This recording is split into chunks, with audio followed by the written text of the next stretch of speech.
I am Frederica Riedesel. I was born into a military family, and therefore I understood what it was to be a military wife.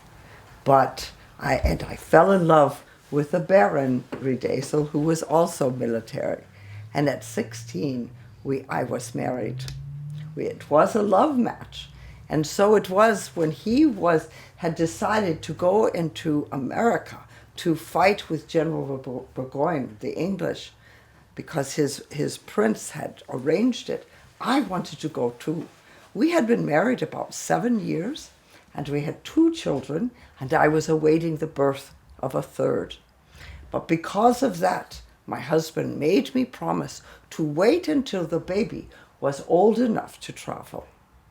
And he left in 1776, and so it was a year later that I traveled from England on the boat with my 3 children.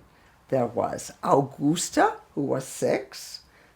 There was Frederica, named after me, who was 3. And Carolina, the baby, who was 1 year old. And we traveled with our servant, Raquel. It took about 2 months to go. We left in April and arrived in Quebec, in Canada, in June. And I was so excited to see my husband, for I had not seen him for over a year. But he was not there. He had gone on a small mission, but he came in 2 days, and we were reunited for a very short time. And then he left to go to come south, toward New York, and I was to follow. It was a very treacherous journey. We sometimes went by canoe and camped on an island with our snakes when we tried to sleep. It was very dangerous, but it was in August that I finally came and was reunited with my husband in a place called Fort Edward. Perhaps you know that place? And the house where we stayed is still there. It is known by the Red House now. I believe there is a museum there. But there we stayed with our children, our servants, my husband, and many other soldiers, and some soldiers' wives. We had a wonderful time. The weather was fine, much like it is today, sometimes even warmer. And we would eat out under the trees with long tables spread there. In the evening, the soldiers would play cards, and I would be with the children. But then on September, the order was given to march again. Toward Albany was the plan. And we got as far as a place called Freeman's Farm, which is now where Saratoga Battlefield is. And there we could go no further. Even though the battle was ours, we could not go further. My husband stayed with his soldiers and camped, and I stayed in a house about an hour's ride away. Every night he would come for supper, and in the morning I would go there for breakfast, and thus we spent our time. It was perhaps taking up too much time, so we arranged to have a log house, a block house built. And it was almost completed on the morning of September 19th when I was eating breakfast with my husband, and the savages had war paint on them, and they were milling around saying, "War, war!" And my husband told me to return quickly to the house where I was staying. I had planned that day to have General Fraser visit us and have dinner with us in the room that we were staying. I had a table set up, and I was preparation for the dinner. But alas, poor General Fraser was brought in mortally wounded. He had breakfast rather well that morning, and the bullet had lodged in his stomach and not passed through, and it was very serious. So we removed the table and put the bed in its place, and all that day he lay crying, "Ah, fatal ambition, ah, poor General Burgoyne," for he knew that he was dying.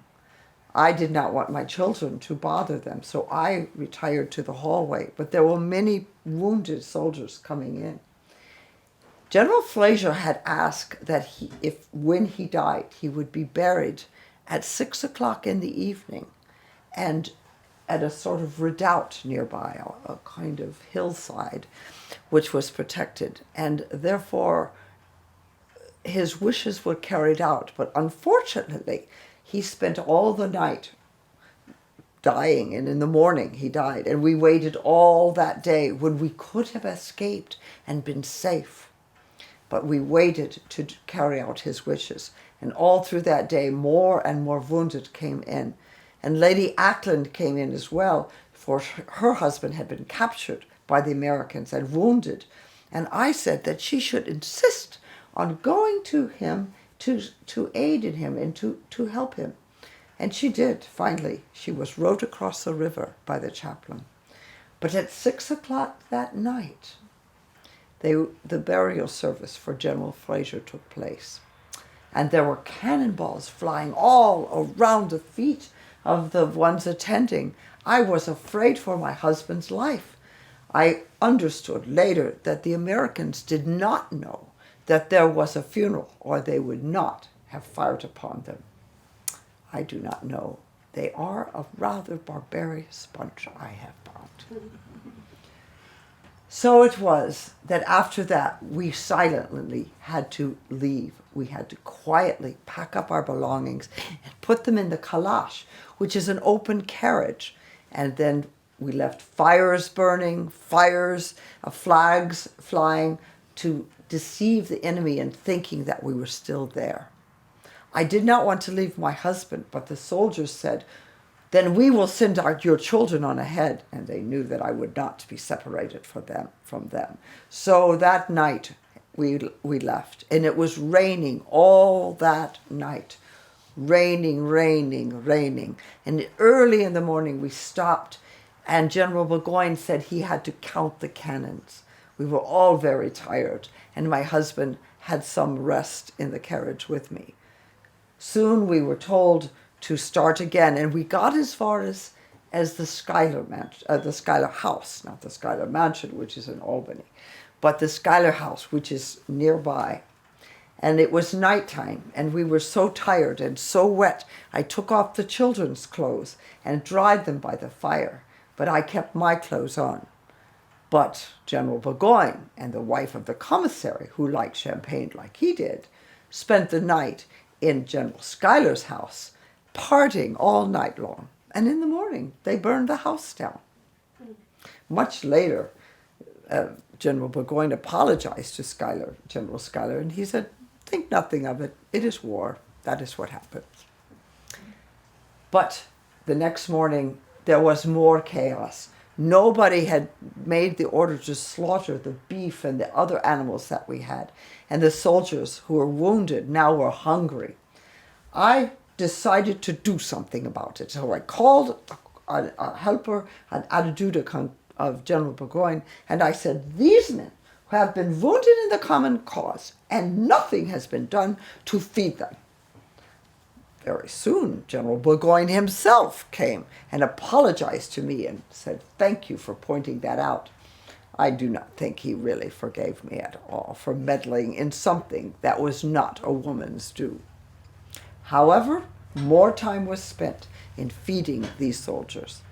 We were just about ready to go when we spotted the enemy across the river, and my husband told me to get into the calash and hurry up to a house, this house, which was up the river. And scarcely had we come down by the river when there were people with rifles across the river aiming at us, and I pushed the children down on the floor of the carriage and threw myself on top of them.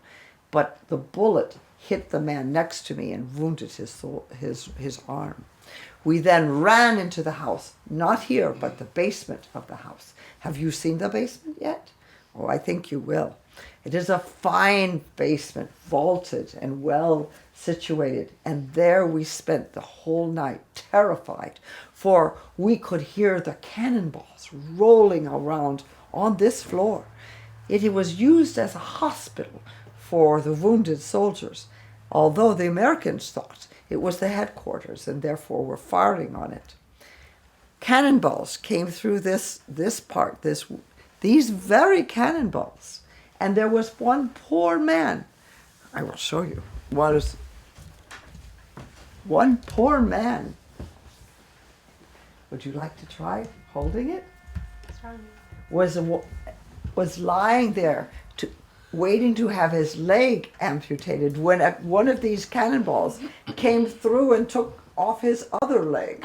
Oh, the poor man died shortly afterward, of course. So this is what we heard. There were many people in this basement, in this cellar, wounded, women, my children, myself, and you can imagine the smell the next morning, for no one dared to leave. There was a short ceasefire, and I ordered everyone out and had it scrubbed down with vinegar and fumigated. And just as it was clean, the firing started again, and everyone rushed in. Had I not had the courage, through God, to stretch my arms out, I would have been trampled. My children and I took a place by the door. There were other areas, and we curtained them off into different areas, one for wounded and one for women. There was one poor man who had been shot through the cheek, and the bullet had lodged there, but and he could not eat. He was starving because he was so full of inflammation. I gave him good Rhine wine that I had brought from the old country, and it cured him. So we passed many days in that basement. We had no water, because every time we went down to the river to draw water, the enemy fired upon us. Finally, one brave woman, a soldier's wife, said, "I will go down, for they will surely not fire upon a woman." And they didn't. We were very grateful to her, and she was well rewarded at the end. My husband kept urging me to get on horses and go back to the English, for perhaps we would still be safe, but I would not leave him. And even so, his men had 3 horses ready, each for one child and one for myself, at a moment's notice that we could finally leave. We were constant fear of being overtaken by the enemy. After a while, there were talks of negotiation, talks of a surrender, although that word was not used. Burgoyne had never surrendered, and therefore it was called a convention. And my husband was allowed to come into this house to get some sleep, and I could also join him for a while. Before, he'd been sleeping on the cold ground with his soldiers. And then one day, on October 7th, the word was that we would sign this convention. And my husband was in the camp with the Americans, and he told me to come into the camp with the children. I was very afraid. I did not know what to expect. But as I rode into the camp, I looked around me, and there was no one frowning or looking very dangerous. In fact, one very kind man came up to me and helped the children down, and with tears in his eyes, he said, "Madame, do not be afraid. I know that you are safe now. Come into my tent while I tent with the other generals, and that you can have supper." And we did. What a supper it was!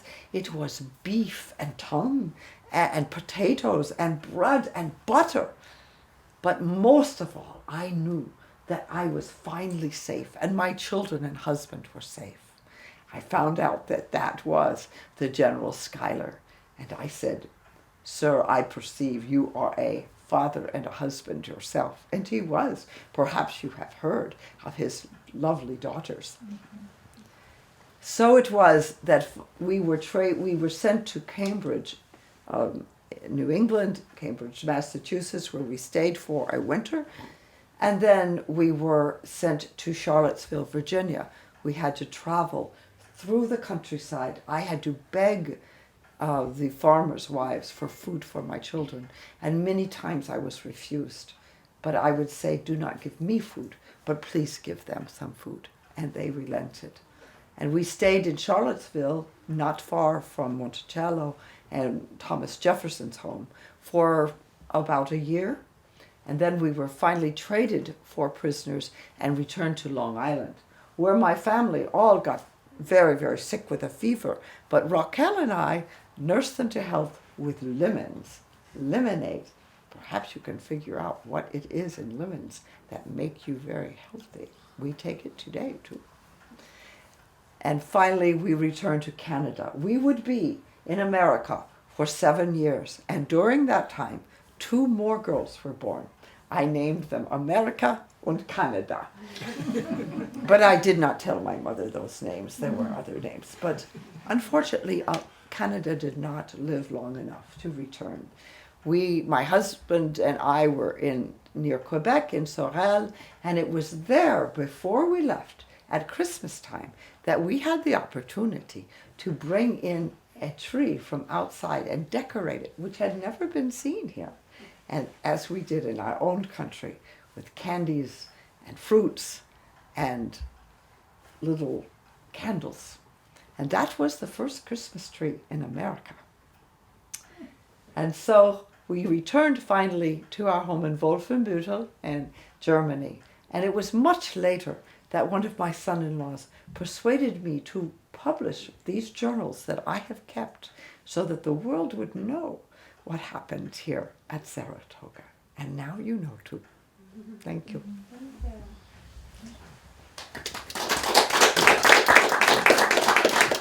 My desire that this place, because it has an important story,